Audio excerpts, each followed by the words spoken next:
ألا بذكر الله تطمئن القلوب. أعوذ بالله من الشيطان الرجيم. بسم الله الرحمن الرحيم.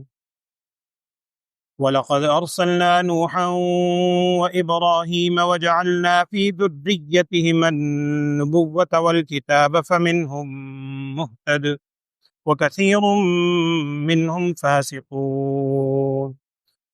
ثم قفينا على آثارهم برسلنا وقفينا بعيسى ابن مريم وآتيناه الإنجيل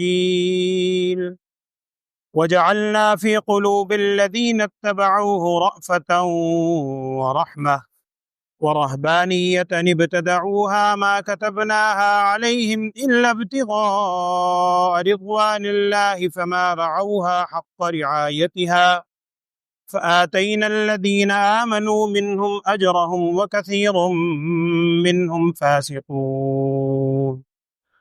يا أيها الذين آمنوا اتقوا الله وآمنوا برسوله يؤتكم كفلين من رحمته ويجعل لكم نورا تمشون به ويغفر لكم والله غفور رحيم.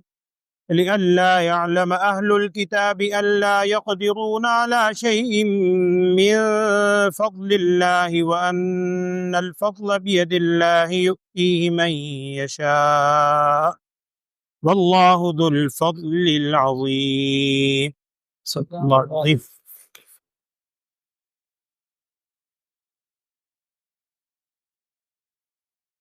بسم اللہ الرحمن الرحیم.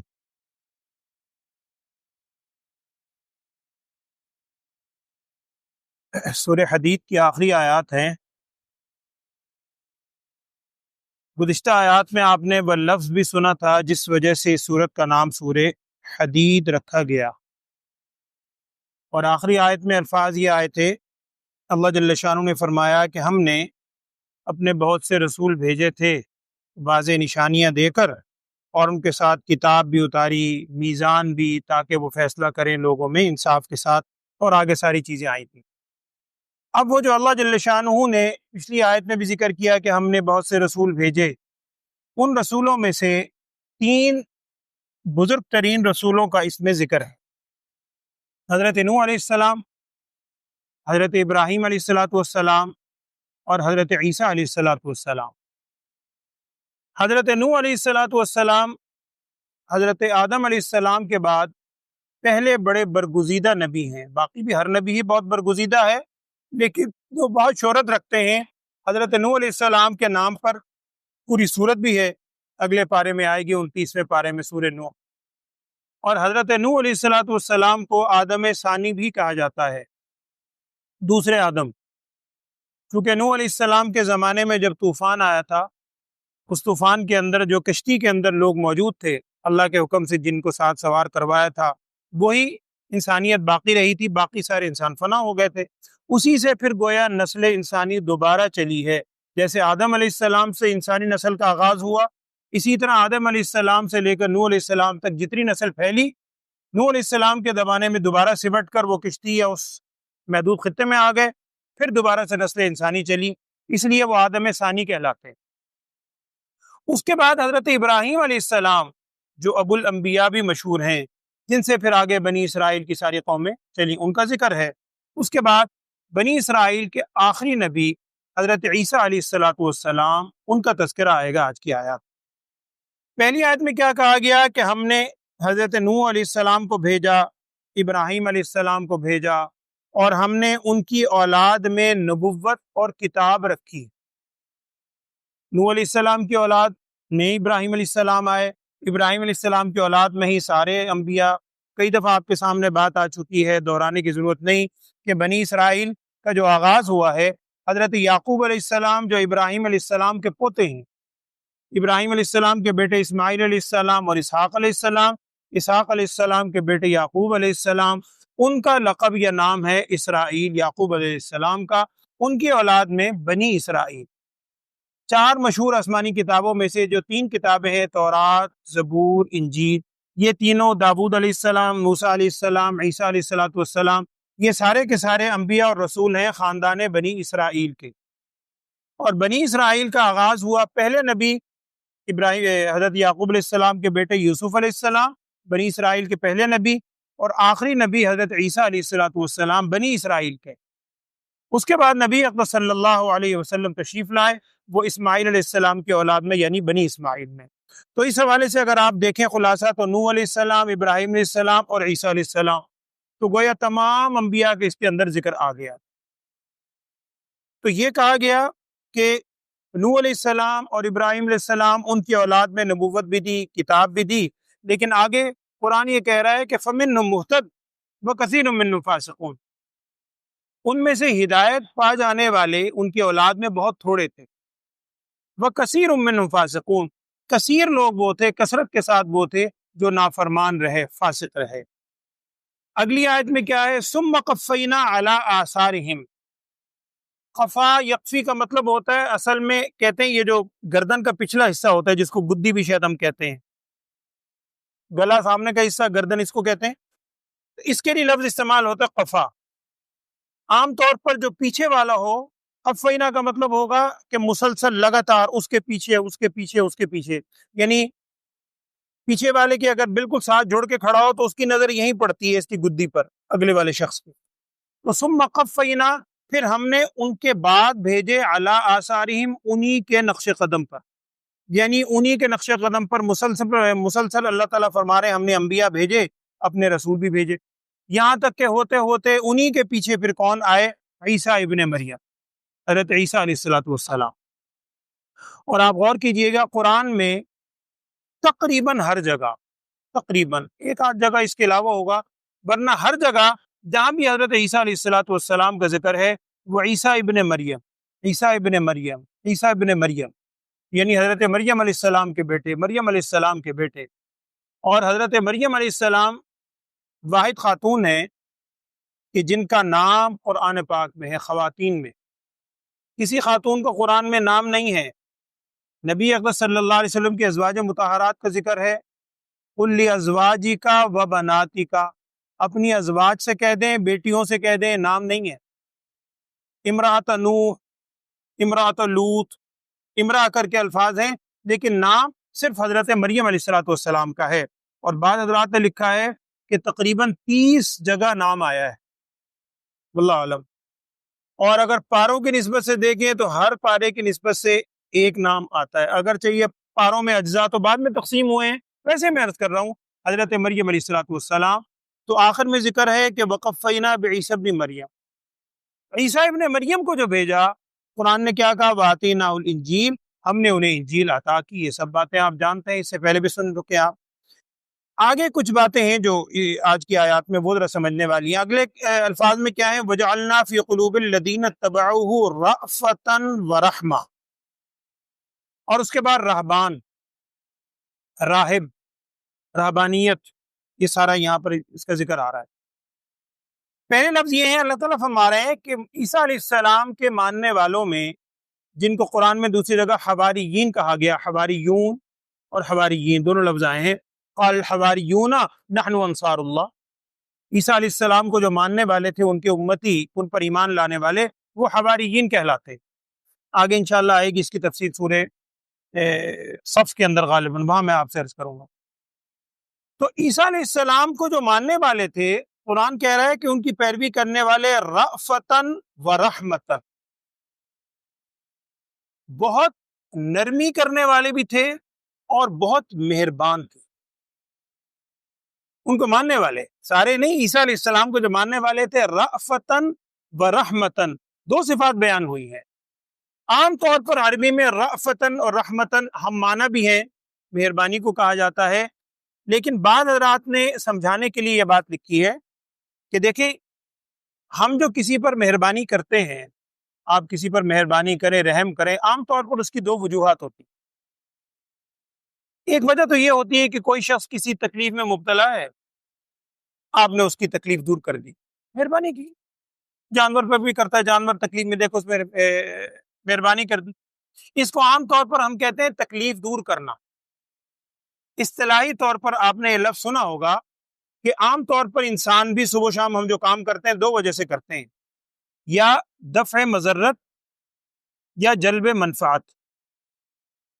مضرت تکلیف کو دور کرنے کے لیے یا نفع حاصل کرنے کے لیے۔ اب کسی پر آسانی کرنا، رحم کرنا، اس کے دو مفہوم ہیں۔ ایک تو کہلاتا ہے کسی پر تکلیف ہے، تکلیف دور کرنے کے لیے، وہ کہلاتا ہے رأفہ، اور ایک دوسرے پر مہربانی ہوتی ہے کہ ایک شخص کو ایک تکلیف تو دور نہیں کی، ضرورت مند ہے، آپ نے اس کی ضرورت پوری کر دی، کوئی تکلیف نہیں ہٹائی بلکہ اس کی ضرورت پوری کی ہے، یہ ہے رحمت۔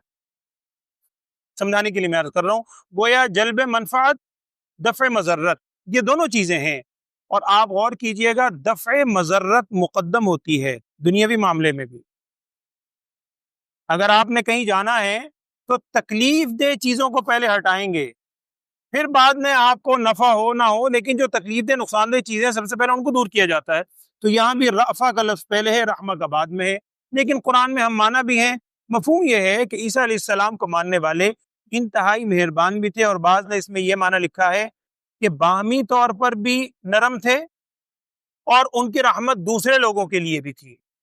ایک بات تو یہ، دوسرا قرآن آگے کیا کہہ رہا ہے؟ وَرَهْبَانِيَّةً ابْتَدَعُوهَا مَا كَتَبْنَاهَا عَلَيْهِمْ۔ عیسیٰ علیہ السلام کے ماننے والوں نے آگے جا کر رہبانیت اختیار کر لی۔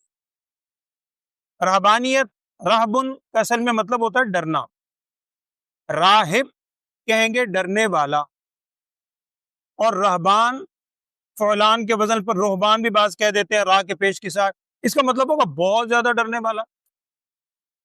تو یہ رہبانیت کا آغاز کیسے ہوا؟ حدیث میں بھی اس کی تفصیل آتی ہے۔ اس کا مفہوم یہ ہے کہ عیسیٰ علیہ السلام کو جو ماننے والے تھے، کچھ عرصے تک تو یہ معاملہ صحیح چلتا رہا، یعنی صحیح ان کی سوچ تھی، صحیح دین کے اوپر قائم رہے، انجیل کو صحیح ماننے والے تھے۔ کچھ عرصے کے بعد جب اس کے اندر کچھ تبدیلیاں ہوئیں اور لوگوں نے جیسے کچھ عرصے میں غلط سلط باتیں شامل کرنا شروع کی، ہر نبی کے دور میں یہ صورتیں چلتی رہیں، لیکن اس دین کی حفاظت کی ذمہ داری اللہ نے خود لی ہے، تو صحیح دین کسی نہ کسی جگہ ہر وقت انشاءاللہ قیامت تک باقی رہے گا، منتقل کرتا رہے گا اللہ تعالیٰ اس کو۔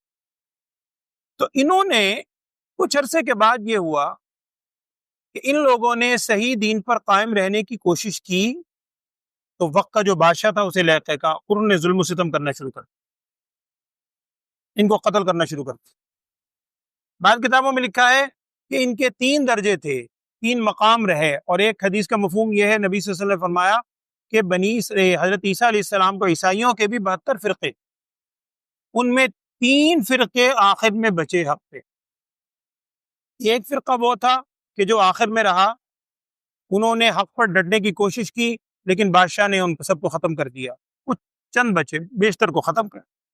پھر جو چند بچے ان میں سے پھر آگے نسل ہوئی، انہوں نے حق پر رہنے کی کوشش کی، انہیں بھی ختم کر دیا۔ پھر جو تیسرا طبقہ بچا، انہوں نے کہا اب ہم تھوڑے سے ہیں، اگر ہم پھر دوبارہ سے کہ حق پر ڈٹنے کی کوشش کریں گے تو ہم بھی فنا ہو جائیں گے۔ انہوں نے یہ ذہن میں سوچ کی کہ ہم یہاں سے علاقے کو چھوڑ کر کسی غیر آباد علاقے کی طرف چلے جاتے ہیں، وہاں جا کر اپنا جو دین ہے اس دین کے مطابق زندگی گزاریں گے، اللہ اللہ کریں گے، جو بھی مفہوم ہے آپ کہہ لیں کہ اس دین کے مطابق وہاں زندگی گزاریں گے۔ تو انہوں نے علاقے کو چھوڑ کر غیر آباد علاقوں میں رہنا شروع کر دیا، کھانا پینا بھی کم کر دیا، اور اپنے نکاح وغیرہ جس سے اولاد ہے اور پورا گھر گھرستی چلتی ہے وہ بھی ختم کر دیا۔ اپنے سوچ میں، چونکہ آگے الفاظ ہیں قرآن پاک کے، الا ابتغاء رضوان اللہ، ان کی کوشش یہ تھی کہ وہ اللہ کی رضامندی تلاش کرنے کے لیے آبادی سے ہٹے تھے۔ سوچ بری نہیں تھی، بظاہر سوچ صحیح تھی کہ آبادی سے ہٹے تھے تاکہ ہم اللہ کی رضامندی حاصل کر سکیں، سکون سے عبادت کر سکیں، لیکن ہوا یہی، کچھ عرصے تک اس پر قائم رہے۔ اس کے بعد جو اگلے لوگ آئے یا ان کے ماننے والے، ان کے پاس آنے جانے والے، انہوں نے کہا بس جی دین تو ہے ہی ہے۔ اب جب ان کے پیچھے چل پڑے تو قرآن کیا کہہ رہا ہے؟ فما رعوها حق رعایتها، جس سوچ کی وجہ سے وہ گئے تھے اللہ کی رضامندی حاصل کرنے کے لیے، وہ اس کی رعایت نہیں رکھ سکے جیسے اس کی رعایت رکھنے کا حق تھا۔ جو سوچ کے گئے تھے کہ ہم وہاں جا کے اللہ تعالیٰ کو یاد کریں گے اور یہ کچھ عرصے تک رہے، بعد میں چونکہ شیطان پہلے الگ کرتا ہے، الگ کرنے کے بعد ختم کر دیتا ہے۔ یہی وجہ ہے کہ نبی اکرم صلی اللہ علیہ وسلم نے بڑے واضح طور پر ارشاد فرمایا کہ لا رہبانیت فی الاسلام، اسلام میں یہ رہبانیت اور دنیا سے کٹ کے زندگی گزارنا اس کا کوئی تصور نہیں ہے۔ وہ ایک حدیث کا مفہوم ہے، میں عرض کر دیتا ہوں، آپ نے حدیث سنی ہوگی، سیاہ ستہ میں موجود ہے۔ 3 صحابہ کے بارے میں آتا ہے کہ وہ نبی صلی اللہ علیہ وسلم کی ازواج مطہرات کے پاس آئے، کسی کے پاس، ہم ام المومنین میں کوئی تھی، ان سے آ کر نبی صلی اللہ علیہ وسلم کی جو خانگی زندگی تھی، گھریلو زندگی، اس کے بارے میں پوچھا کہ جی آپ صلی اللہ علیہ وسلم کی زندگی کیسی تھی، کیا تھا کیا تھا۔ انہیں معلوم ہوا کہ آپ صلی اللہ علیہ وسلم روزہ رکھتے بھی ہیں، چھوڑ بھی دیتے ہیں، رات کو عبادت بھی کرتے ہیں، بیوی بچوں کا حق بھی ادا کرتے ہیں، اور دن کے معاملات بھی ہیں۔ تو انہوں نے وہاں کھڑے کھڑے عہد کیا، ایک صحابی نے کہا، صحابی ہے، ایک صحابی نے یہ کہا جس کا مفہوم ہے کہ میں آج اس وقت تک نکاح نہیں کیا تھا، انہوں نے کہا میں نکاح نہیں کروں گا، جو وقت اولاد کے ساتھ بیوی بچوں کے ساتھ وقت صرف کرنا ہے وہ بھی میں اللہ کی عبادت میں کروں۔ اور اپنے ذہن میں سوچا کہ نبی صلی اللہ علیہ وسلم جب اتنی عبادت کرتے ہیں تو ہمیں تو گویا زیادہ عبادت کی ضرورت ہے اپنی سوچ سے۔ دوسرے صحابی نے عہد کیا کہ میری زندگی کے جتنے دن ہیں میں سارے دن روزے ہی رکھتا رہوں گا، روزہ نہیں چھوڑوں گا۔ تیسرے صحابی نے عہد کیا کہ میری زندگی کی جتنی راتیں باقی ہیں میں کوشش کروں گا ساری رات عبادت کرتا رہوں۔ نبی صلی اللہ علیہ وسلم نے یہ باتیں سن لی، آپ صلی اللہ علیہ وسلم کے گھر کے باہر باتیں کر رہے ہیں، آپ صلی اللہ علیہ وسلم باہر تشریف لائے اور ارشاد فرمایا کہ جو میں نے باتیں سنی ہیں تم نے کہی ہیں؟ انہوں نے اقرار کیا۔ پھر آپ صلی اللہ علیہ وسلم نے ارشاد فرمایا، اس کو مفہوم یہ ہے کہ دیکھو میرے دل میں اللہ کا ڈر تم سے زیادہ ہے، مجھے تقوی کی حرص تم سے زیادہ ہے، میرے دل میں بھی ہے سوچ، لیکن مجھے دیکھو میں روزہ رکھتا بھی ہوں، میں روزہ چھوڑتا بھی، میں اللہ کا حق بھی ادا کرتا ہوں، بیوی بچوں کا حق بھی ادا کرتا ہوں، میں رات کو سوتا بھی ہوں، یعنی اپنا حق نفس کا حق بھی ادا ہو رہا ہے، اللہ کا حق بھی ادا ہو رہا ہے، اور میں نکاح بھی کرتا ہوں، ساری چیزیں بیان فرمائی۔ اور پھر ارشاد فرمایا کہ فمن رغب عن سنتی فلیس منی، جو میری سنت سے اعراض کرے گا میرے طریقے سے، وہ اس کا مجھ سے تعلق ہی کوئی نہیں، وہ مجھ میں سے ہے ہی۔ اسی لیے علماء نے لکھا ہے کہ اب اگر کوئی شخص یہ سوچ پیدا کرتا ہے، اور میں عرض کر رہا ہوں بڑا تفصیلی موضوع ہے، صرف ایک بات آخر میں اور عرض کر دیتا ہوں، اس کی 3 صورتیں لکھی ہیں سمجھانے کے لیے علماء نے رہبانیت۔ ایک صورت تو یہ ہے کہ کوئی شخص حلال چیزوں کو چھوڑ دے، اب یہ نکاح کرنا، لوگوں سے ملنا جلنا، اٹھنا بیٹھنا، ساری حلال چیزیں ہیں، کھانے پینے میں بہت سے انہوں نے اپنے اوپر چیزیں چھوڑ دی۔ اگر کوئی شخص حلال چیزوں کو اس نیت سے چھوڑتا ہے، یعنی اپنے اوپر حرام کر لیتا ہے بالکل کہ میں نے یہ کرنا ہی نہیں ہے، یہ تو بالکل ناجائز، اس لیے کہ قرآن کے اندر ہے، بلکہ نبی صلی اللہ علیہ وسلم کو ارشاد ہے یا ایھا النبی لما تحرم ما احل اللہ لک، جو اللہ نے حلال کیا آپ اس کو حرام کس طرح کر سکتے ہیں؟ تو اس کو حرام سمجھنا یہ تو بالکل غلط۔ ایک صورت وہ ہوتی ہے جو درست بھی ہے اور اس کی اجازت بھی، وہ یہ ہے کہ کوئی شخص دنیاوی معاملے میں یا دینی معاملے میں اپنے اوپر وقتی طور پر کسی چیزوں کو چھوڑ دیتا ہے، جس کو آپ آسان زبان میں سمجھ لیں پرہیز۔ اب طبیب آپ کو کہتا ہے کہ یہ چیز جائز ہے، حلال ہے، کل تک آپ کھاتے تھے، لیکن آپ کے لیے فزیکلی اس وقت کھانا یہ مفید نہیں ہے، آپ ایک طرح سے، ہم کہتے نہیں میں نے اپنے اوپر حرام ہی کر لیا ہے، وہ نعوذ باللہ حرام کوئی عقیدتاً نہیں ہوتا، وہ احتیاط پہ ہوتا ہے کہ میں نے بالکل اب تہیہ کر لیا ہے، میں یہ میٹھا نہیں کھاؤں گا، فلاں چیز نہیں کھاؤں گا، نمک نہیں کھاؤں گا، گوشت نہیں کھاؤں گا۔ وہ کس لیے؟ دنیاوی طور پہ، صحت کی وجہ سے، صحیح درست ہے، عقیدہ حرام کا نہ ہو۔ اور اسی میں دینی معاملات میں اگر کوئی شخص یہ کہہ دیتا ہے، جیسے کہ اہل علم نے لکھا ہے کہ بعض اوقات یہ کہتے ہیں کہ بھئی لوگوں سے میل جول کم اس لیے کرتا ہے کہ اگر جتنا میں لوگوں سے میل جول کروں گا غیبت بھی ہوگی، بد نظری بھی ہوگی، ایک دوسرے کے حقوق کی پائمالی بھی ہوگی، غلط باتیں سننے کو بھی ملیں گی، ناجائز نہیں سمجھتا، کم ملتا ہے، وہ قلت طعام، قلت منام، وہ سارے اختلاط بین الانام، آپ نے اہل علم سے باتیں سنی ہوں گی، یہ اس حد تک بھی درست ہے۔ اور تیسری چیز وہ ہے جس کا یہاں ذکر ہے، وہ بہت احتیاط والی، جس میں بعض اوقات آگے جا کے بدعت بھی بن جاتی، چونکہ یہاں ابتدعوها کے الفاظ ہیں بدعت کے قرآن میں۔ وہ یہ ہے کہ ایک شخص کسی چیز کو، حلال چیز ہے اسے حرام تو نہیں سمجھتا، اور خاص طور پر اس کے بارے میں عقیدہ بھی یہ نہیں ہے، لیکن جیسے سنت کام کرنے کا ثواب ہے، وہ سمجھتا ہے کہ یہ کام کرنے کا بھی بڑا ثواب، خود سے اس نے اس کو سنت کا یا دین کا درجہ دے لیا۔ یہی ان کے ساتھ ہوا کہ یہ الگ تھلگ ہوئے ایک خاص سوچ سے، رہبانیت کی وجہ سے، لیکن آئندہ جو نسلیں آئیں انہوں نے کہا بس یہ دین ہے، یہ بڑا ثواب ہے، اصل ثواب یہی ہے کہ بس بیوی بچوں کے پاس نہ جاؤ، بات چیت نہ کرو، ہندو جوگی وہ ہر طرح کے الگ تھلگ جنگلوں میں زندگی گزارا ہو، یہ کوئی دین نہیں۔ اور اس کو پھر ثواب سمجھنا، نیکی سمجھنا، یہ انتہائی غلط ہے۔ اس کا یہاں پر ذکر ہے، اب آپ دیکھیں وَرَهْبَانِيَّةً ابْتَدَعُوهَا، اور رہبانیت یعنی الگ تھلگ ہو کے زندگی گزارنا، ابتدعوها، انہوں نے اس کا آغاز کیا تھا، ابتدعوها بدعت، بالکل شروع میں آغاز کرنا، ما كتبناها علیہم، ہم نے ان پر یہ لکھا نہیں تھا۔ اللہ تعالیٰ فرما رہے ہیں ہم نے ان پر نہیں لکھا تھا، یہ حکم نہیں دیا تھا۔ ہاں کیا کیوں تھا؟ الا ابتغاء رضوان اللہ، سوچ صحیح تھی، انہوں نے اللہ کی رضا حاصل کرنے کے لیے یہ چیز شروع کی تھی، لیکن ہوا کیا؟ فما رعوها حق رعایتها، جیسے اس کی رعایت رکھنی چاہیے تھی وہ رعایت نہیں رکھ سکے۔ فآتینا الذین آمنوا منہم اجرہم، ہم نے ان میں سے جو آخر تک قائم رہے ایمان پر ان کے لیے اجر بھی دیا، لیکن اکثر ان میں سے کیا ہیں؟ فاسقون و نافرمان ہے۔ آخری آیات جو آج آپ نے سنی وہ کیا ہے؟ یا الذین آمنوا، یہاں بیشتر مفسرین کا کہنا یہ ہے کہ عمومی طور پر تو جہاں یا الذین آمنوا کے الفاظ آئے وہاں نبی صلی اللہ علیہ وسلم کی امت مراد ہوتی ہے، لیکن بیشتر مفسرین کا کہنا یہ ہے کہ یہاں چونکہ عیسائیت کا پیچھے ذکر ہے تو یہاں یا الذین آمنوا سے ایمان والے وہ مراد ہے اہل کتاب کے، عیسائیت کے خاص طور پر، کیا؟ یا الذین، اے ایمان والو، اتقوا اللہ، تم اللہ سے ڈرو، وآمنوا برسولہ، اور ایمان لاؤ اس رسول صلی اللہ علیہ وسلم کی ذات پر بھی، جیسے عیسائیوں حضرت عیسیٰ علیہ السلام پر ایمان لائے ہو، نبی صلی اللہ علیہ وسلم کی ذات پر بھی ایمان لاؤ۔ ہوگا کیا؟ یؤتکم کفلین من رحمتہ، اللہ تعالیٰ تمہیں عطا کرے گا دوہرا اجر، کفلین، دوہرا اجر تمہیں ملے گا اللہ کی رحمت سے، ایک تو عیسیٰ علیہ السلام پر ایمان لانے کا اجر، اور ایک نبی اکرم صلی اللہ علیہ وسلم پر ایمان لانے کا اجر، یہ ملے گا۔ اور بعض مفسرین کا یہ بھی کہنا ہے کہ نہیں، یہ بھی آپ صلی اللہ علیہ وسلم کی امت ہی کو حکم ہے کہ اے ایمان والو تم اللہ سے ڈرو اور ایمان لاؤ برسولی نبی صلی اللہ علیہ وسلم پر، اللہ تعالیٰ تمہیں دوہرا اجر عطا فرمائے گا۔ اس کا مطلب بھی یہی ہے کہ ایک تو تم ظاہری طور پر جیسے ایمان لائے ہو، اب حقیقی طور پر بھی تم ایمان لاؤ، اور لیکن جیسے میں نے عرض کیا بیشتر مفسرین کا کہنا یہ ہے کہ خطاب ان کو ہے، اللہ تمہیں دوہرا اجر عطا فرمائے گا۔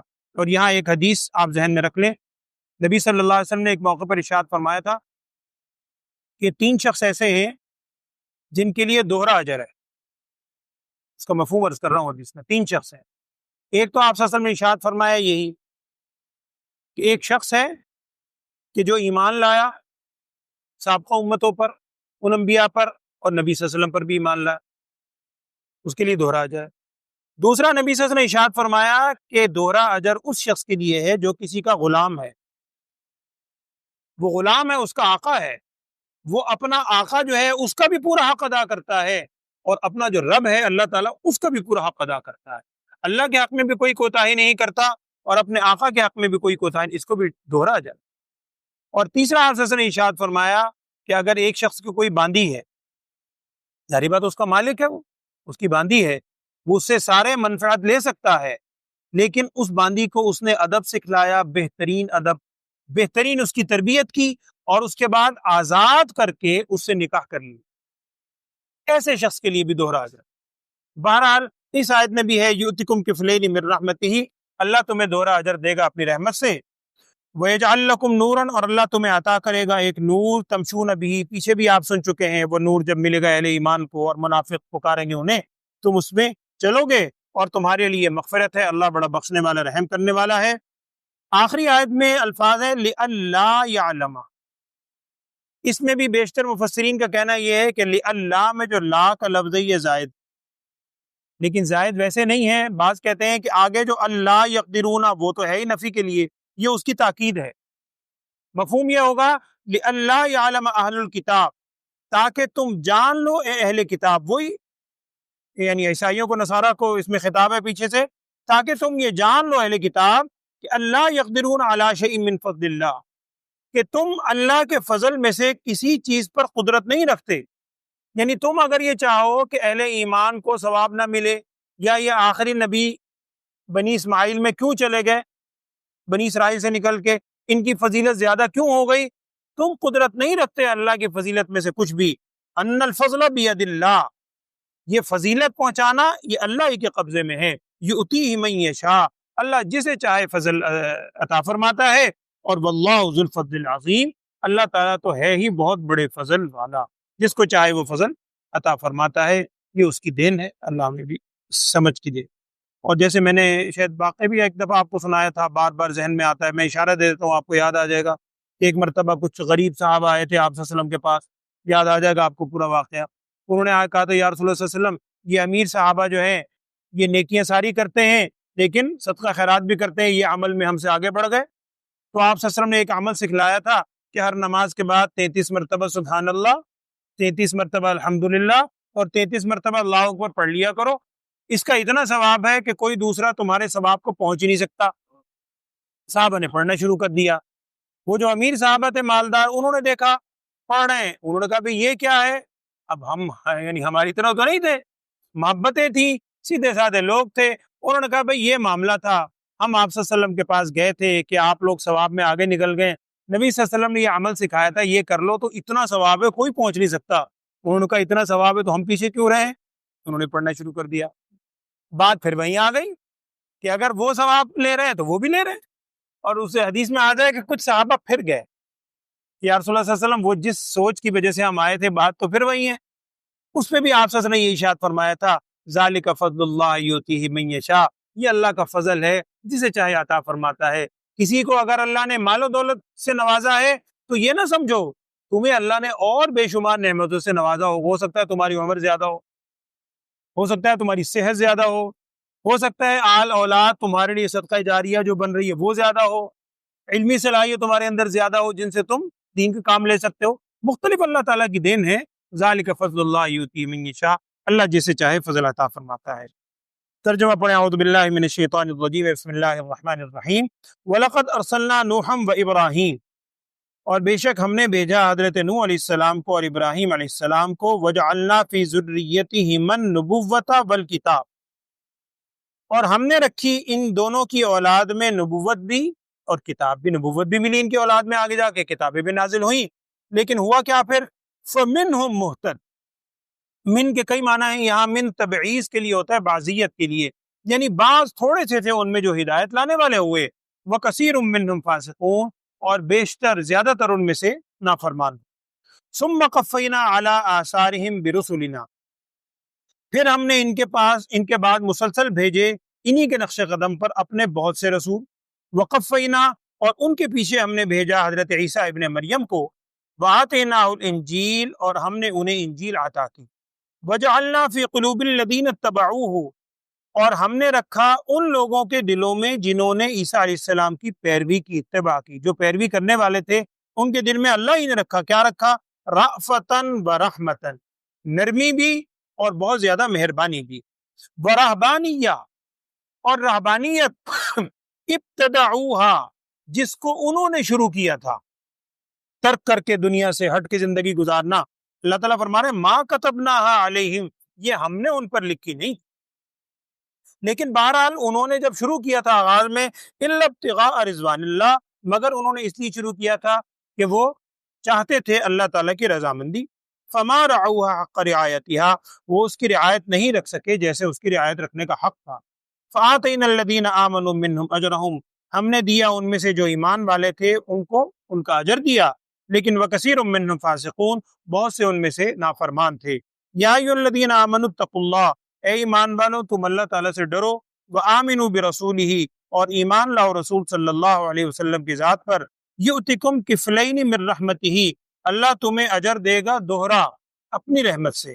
ویجعل لکم نورا، اور بنائے گا تمہارے لیے نور، تمشون بہ، جس میں تم چلو گے اپنے نور کی روشنی. ویغفر لکم، اور اللہ تعالیٰ تم سے بخش دے گا، تمہارے گناہوں کو معاف کر دے گا. واللہ غفور الرحیم، اللہ تعالیٰ تو ہے ہی بڑا بخشنے والا اور رحم کرنے والا۔ لِأَلَّا يَعْلَمَ أَهْلُ الْكِتَابِ، اگر یہ لا زائدہ ہو تو پھر معنی ہوگا تاکہ جان لے اہل کتاب، اللہ يقدرون علی شیء من فضل اللہ، کہ بے شک وہ قادر نہیں ہے اللہ کے فضل میں سے کسی چیز کی، وہ اللہ کے فضل میں سے کسی چیز کو کم نہیں کر سکتے۔ وَأَنَّ الْفَضْلَ بِيَدِ اللَّهِ، بے شک یہ اللہ کا فضل تو اللہ ہی کے ہاتھ میں ہے، یؤتیہ من یشاء، جسے چاہے وہ عطا کرتا ہے، واللہ ذو الفضل العظیم، اور اللہ تعالیٰ بڑے فضل والا ہے۔ اللہ تعالیٰ ہمیں ایمان کی دولت سے نوازے، اللہ آمین۔ الحمدللہ 27 پارے اللہ کا شکر مکمل۔ بزرگ کا بتا رہے تھے، کیا نام پڑھ کر رہا ہے؟ رانا جاوید صاحب ایک بزرگ یہاں بیٹھتے ہیں، یہ بتا رہے ہیں ان کی طبیعت ٹھیک نہیں ہے، ان کے لیے بھی دعا فرمائے۔ اور بھی ایک دوست کے حوالے سے ذکر کر رہے ہیں، اللہ تعالیٰ تمام بیماروں کو صحت والی زندگی عطا فرمائے۔ الحمدللہ رب العالمین، اللہم صلی علی سیدنا و مولانا محمد وعلی آل سیدنا و مولانا محمد وبارک وسلم۔ یا اللہ ہم سب کی اس حاضری کو قبول فرما، ہمیں خلوص کے ساتھ یہاں بیٹھنے کی توفیق عطا فرما، جو قرآن پاک کی تعلیم ہم روز پڑھتے سنتے ہیں ان تمام تعلیمات پر عمل کرنے کی توفیق عطا فرما، ہم سب کو قرآنی زندگی عطا فرما، قرآن پر عمل کرنے کی ہم سب کو توفیق عطا فرما۔ بیماروں کے لیے بھی دعا فرمائے، اللہ تمام بیماروں کو صحت، عافیت، سلامتی والی زندگی عطا فرما۔ جو بھی ہمارے بزرگ چھوٹے بڑے اس وقت بیمار ہیں تو جانتا ہے، تمام بیماروں کو صحت والی زندگی عطا فرما۔ ہر قسم کی آزمائش سے، بیماریوں سے، تکالیف سے، پریشانیوں سے ہم سب کو محفوظ فرما، ہم سب پر اور پوری امت مسلمہ پر فضل والا، کرم والا معاملہ فرما۔ سیلاب کے جو متاثرین ہیں ملک کے مختلف حصوں میں، سب کے لیے دعا فرمائیں، اللہ سب پر رحم والا معاملہ فرما، کرم والا معاملہ فرما، ہم سب پر یا اللہ عافیت والا، معافی والا معاملہ فرما۔ وصلی اللہ تعالی علی خیر خلقہ سیدنا و مولانا محمد وعلی آلہ و اصحابہ اجمعین۔